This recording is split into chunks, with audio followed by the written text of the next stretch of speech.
can hear me. I was meant to come out through the TARDIS, but apparently we've lost the key. So, bye everybody. That's the end of the series. Well,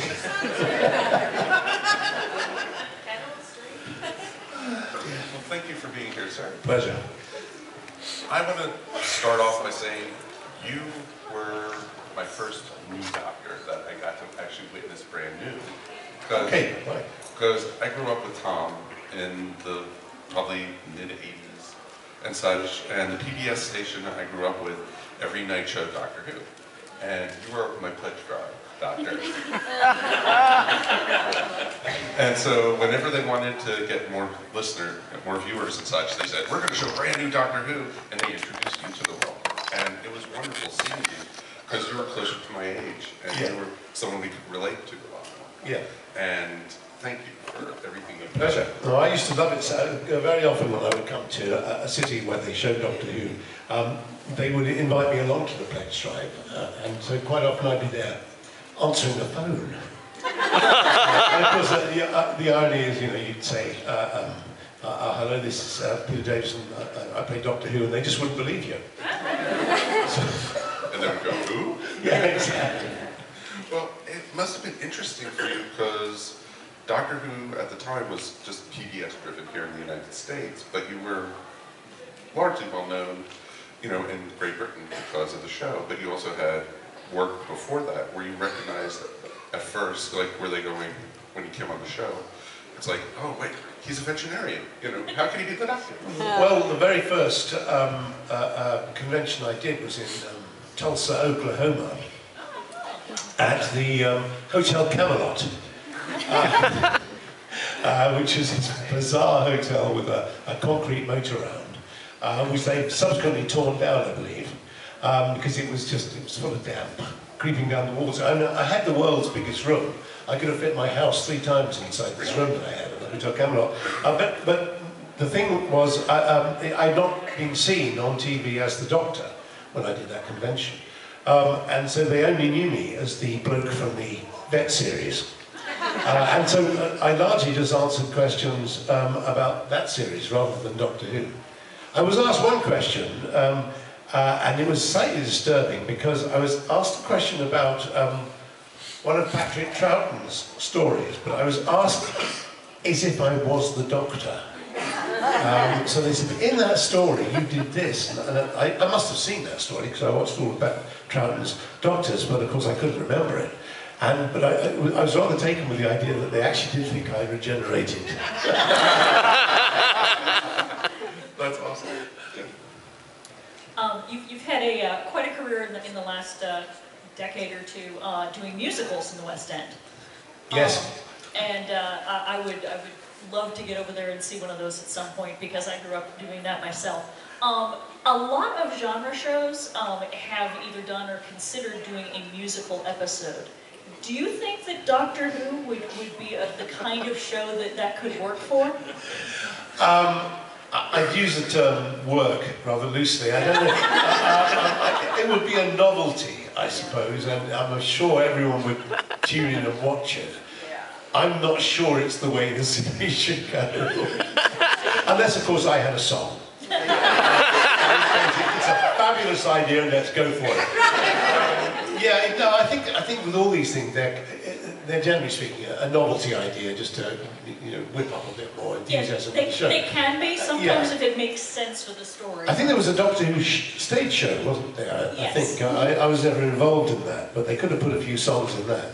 I'm not quite sure about musicals on television, or indeed even film. I know the great musicals of the 30s were on film, and we can accept that, but I still haven't quite bought into the whole sort of La La Land. I was going to ask you to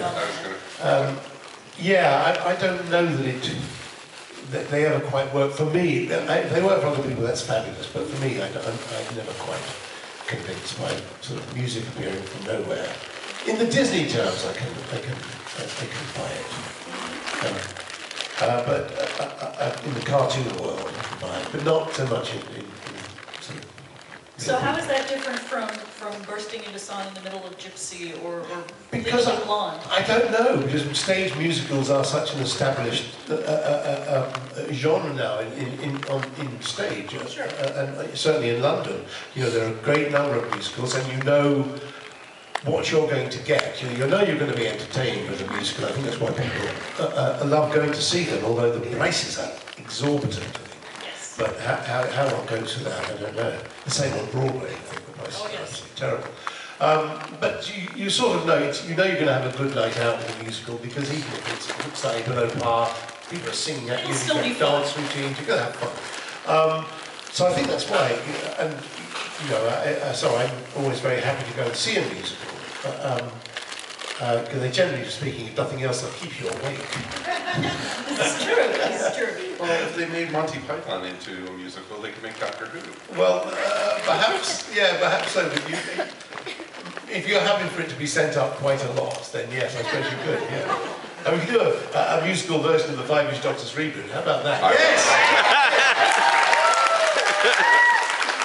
That actually leads me to my next question I had for you. How did the Five-ish Doctors come about?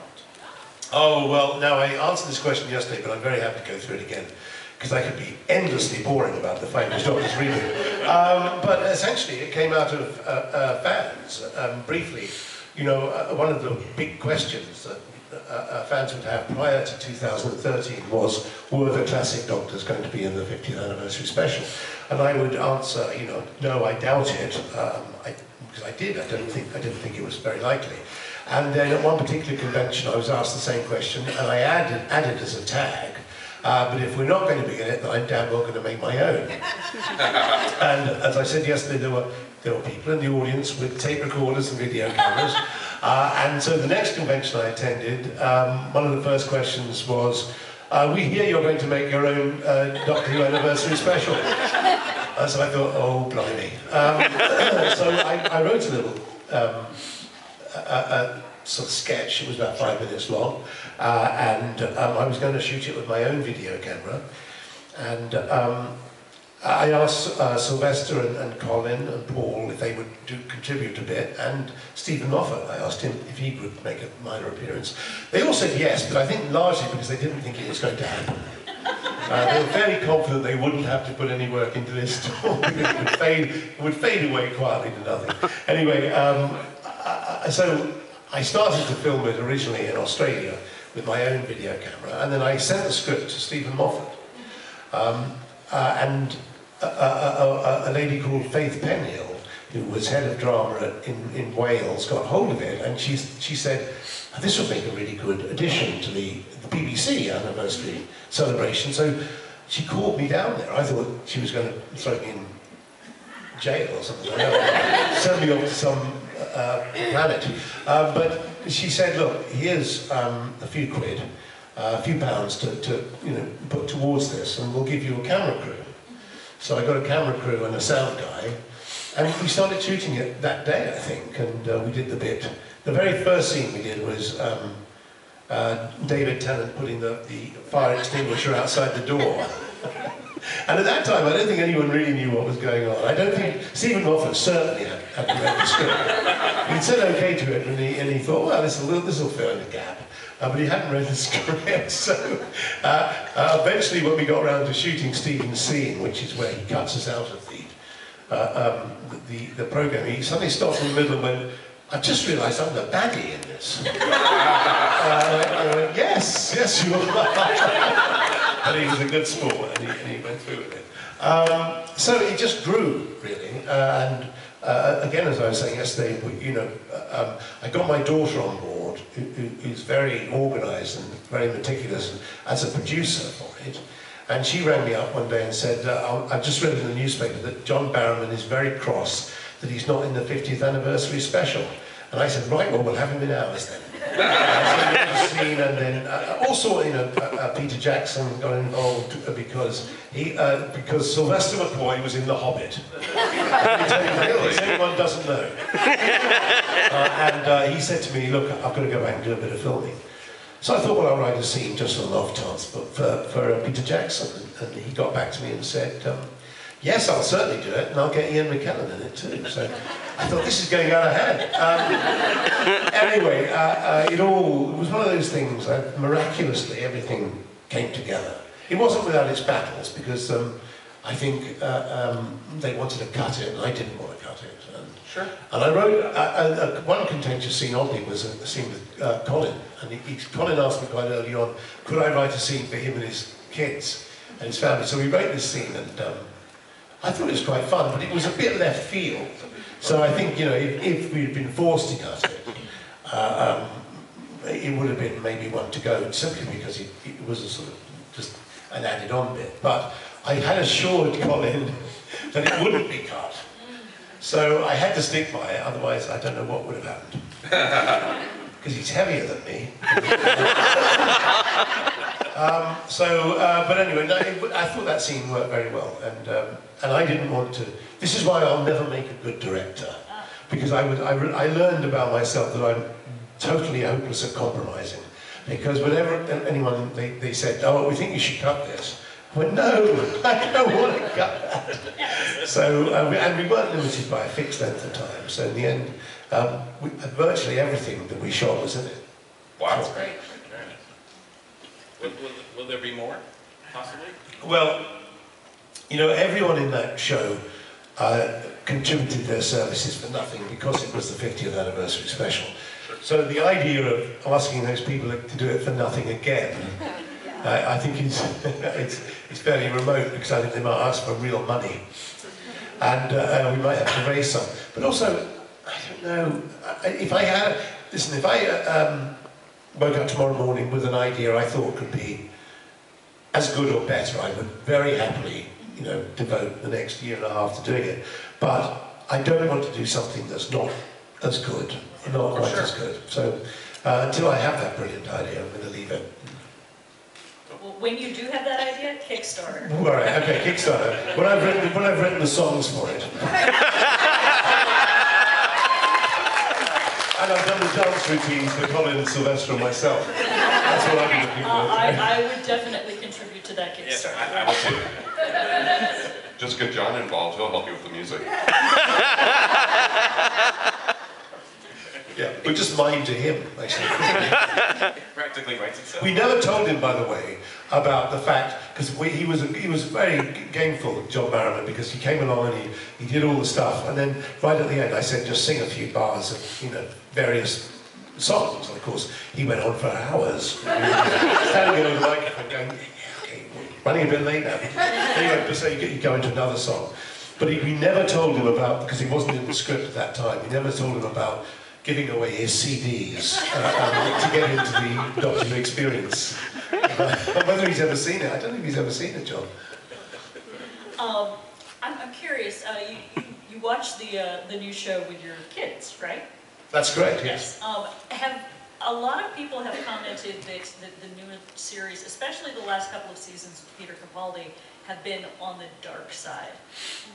Do you think that it's still a kids show? Is it more of a family show? Is there some that's not appropriate, you think? Well, I don't mean by dark, really. I mean, I adhere to the thing that Douglas Adams told me many years ago. Douglas was the script editor before my time. I worked with him on the Hitchhiker's Guide to the Galaxy, but he said a very interesting thing to me. He said the trick about Doctor Who is making it simple enough, you know, complicated enough. The secret was to make it complicated enough to hold the children's attention and simple enough for the adults to understand. And I think that's about it, because I have noticed over the last few years, and I think it's not to do with the programme necessarily, it's more to do with me, my brain maybe, is that I used to, when I was making Doctor Who, I used to understand the script much better than the director did. I was always having to explain the plot. Actors always do. Yeah. So, but I was pretty good on that. Now I find myself, as we're watching it, more and more turning to my children and going, "What's going on?" So I think I now moved finally into that bracket where you have to make it simple enough for me to understand. But no, I think it is just, well, it's it was never a children's show. It was never made by the children's department of the BBC. And everyone who was involved in it was very keen to make that clear. But obviously it has a great appeal to children, as well as obviously now to adults, who then very kindly brainwash their children and get more fans. Third generation Who fans now. So I don't think it's too, I think it is a show that appeals to children. I don't think that's changed, but perhaps it has become less accessible to the casual viewer, I think, which makes it, you know, more difficult, I think. But yeah, I think, I mean, I love Peter Capaldi's Doctor. I wish maybe he hadn't left. I'd love to have seen you know, him showing his full range. No, I agree. Absolutely. But you sort of set that pattern, right? The 3 and done? Well, I did, I suppose, because although that's what well, William Hartnell didn't have a choice really because he was getting ill, but Patrick Troughton did that, and it was him. Patrick said to me, you know, do 3 and then leave. But it's always seemed to be a good number because it's not, it doesn't seem short. 2 years would seem quite short. 4 years, you're getting into danger territory, especially if you're a younger actor. And I was quite young, and there were other things I wanted to do. So yeah, to me, 3 years has always been about the right time. Well, we've been asking a lot of questions. Is there anybody out there who wants any questions for Peter? All right, Mr. Mike is going to be the microphone person. Let's start right up here. You were the first.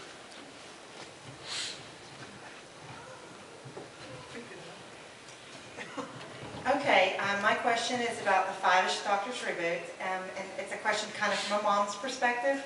I know that your kids, like your boys and your grandkids, were in the Five-ish Doctors. Were they excited to do it, or more like, I have to do it because Dad, Grandpa wants me to be in it? Is this like a question like that? Well, the scene with my 2 children, which is the one where I come in and explain to them that, you know, there's a possibility I might not be in it, was based on a kind of a real event.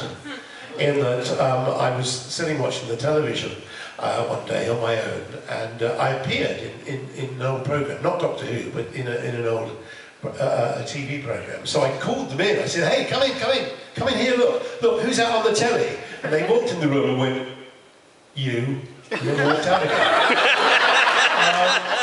So, if nothing else, they've always kept my feet on the ground. They are supremely unimpressed with me as their father in terms of, you know, being on television, because they don't know anything else, I think. So, you know, they can't even understand it when Louis, my eldest son, for some time didn't even mention to his friends at school, when he went to sort of a big school, as it were, he didn't even mention that I was his father.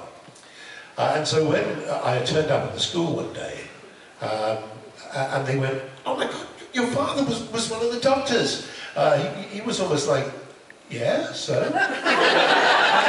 Why is that impressive? And but I think Ty, once I'd done that scene, George's son, my grandson, who was in the Doctor experience, and went, you know, "That's not right." He was very keen to do it, I think, almost competitively.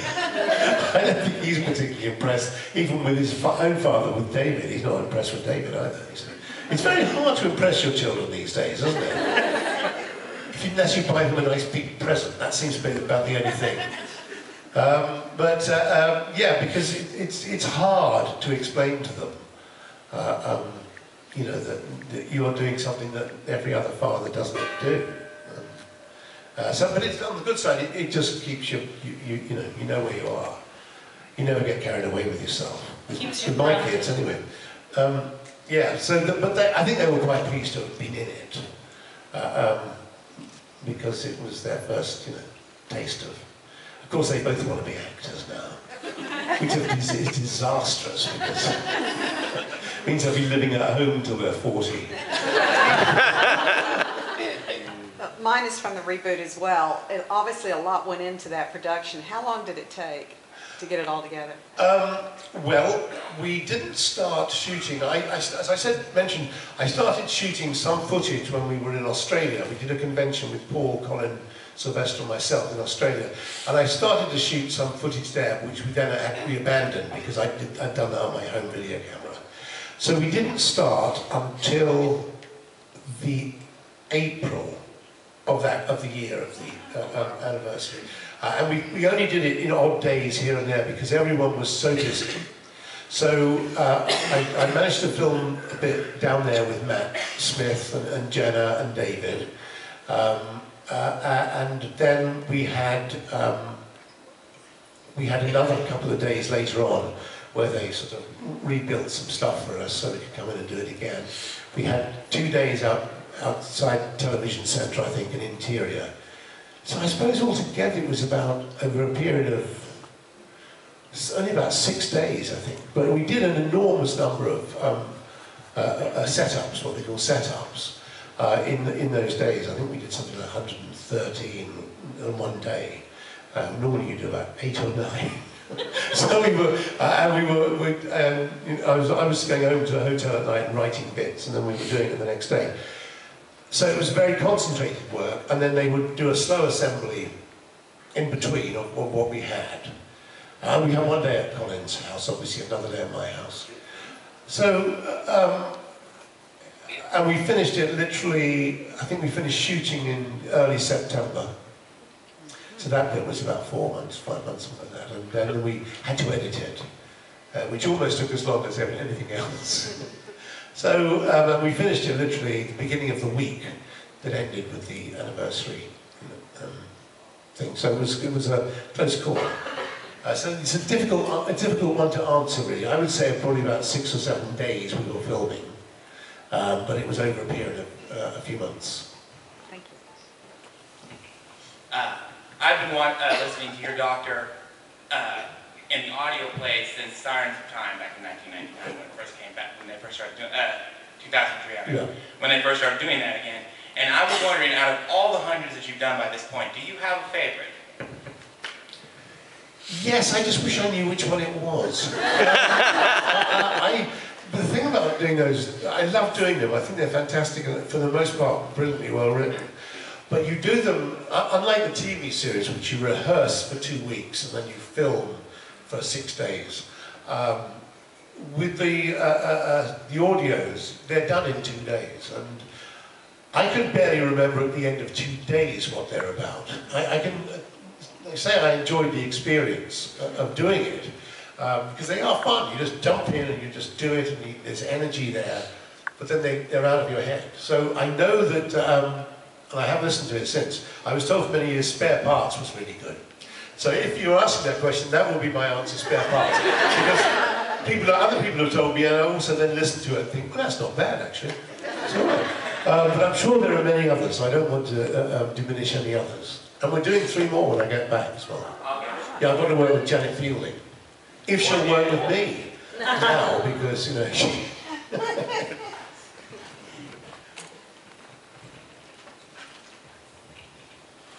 Well, you were my first doctor, courtesy of public broadcasting. And I will never forget when I first saw you on the screen. But my wife loves you because of All Creatures Great and Small. Thank you. And I was wondering if you would just tell us something about that. So, because she introduced me to it, and I love it because you are hilarious, absolutely fantastic. And I would like to hear something, maybe an anecdote or just something you enjoyed about the show. Well, heavens, where to start? You've got some good ones in the book. In the book, yes. I've got a few copies of the book. Please come by. Please come by and buy a few copies of the books. I really don't want to carry them home. They're very heavy. Anyway, that's deciding that. They are in the book, actually. But it was interesting right from the beginning because the reason I got the part, I think, was because I went along those. I didn't think I was right for this part. I bought the book the day before when I heard I was going out for it. And it seemed to me that I was not like Tristan in any way at all. because he was very kind of bright and snappy and devil-may care, and we'd spend all day drinking pints of beer, which I didn't like. So I went in full of trepidation, and they're very nice to me, and they said, would you like a cup of coffee? And I thought, well, I better say yes. So I said yes, and then they said, well, would you like to read a scene? And I went, yeah, sure. So I started to read the scene. I had this cup of coffee here, and I'm trying to turn the pages. Anyway, in the process of turning the pages and trying to drink a cup of coffee, I managed to spill it all over myself. It was a disaster, I thought, at the time. But I think on reflection, that when they sat down afterwards and went through all the, many people they must have seen for Tristan, they came back to this one thing of, who was that idiot who spilled coffee all over himself? And they remembered this, I think, and I think it stuck in their minds. It certainly stuck to my trousers. And they gave me the part, so I was very fortunate. And I then met the real Tristan about a week after we started filming, and that was a very good insight, because I think Tristan is described early on in the first book as being a bit like a debauched choir boy. And I thought that's exactly what he was like. He was much older, of course, but you could still get that sense of it's like this man who was nearly wasted his life. In fact, he ended up getting a very good job at the Ministry of Agriculture, but he did spend an awful lot of his time being a layabout. We met both the real Siegfried and the real Tristan. And the fact that we got it right, I think, was proven by the fact that at the end of the first series, we spoke to the real Tristan, and he said, I thought the series was great, but you didn't make Siegfried nearly bad enough. And then we spoke to the real Siegfried, and he said, I love the series, except I wasn't nearly as bad as that. So we both thought we got it wrong with regard to Siegfried's character, so I reckon we must have got it about right. But they were fantastic. It was a fantastic series to do. Hi.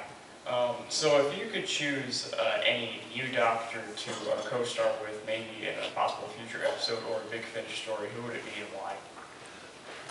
You mean one of the present doctors to do a story with? Well, I suppose it would have to be David Tennant, wouldn't it, really?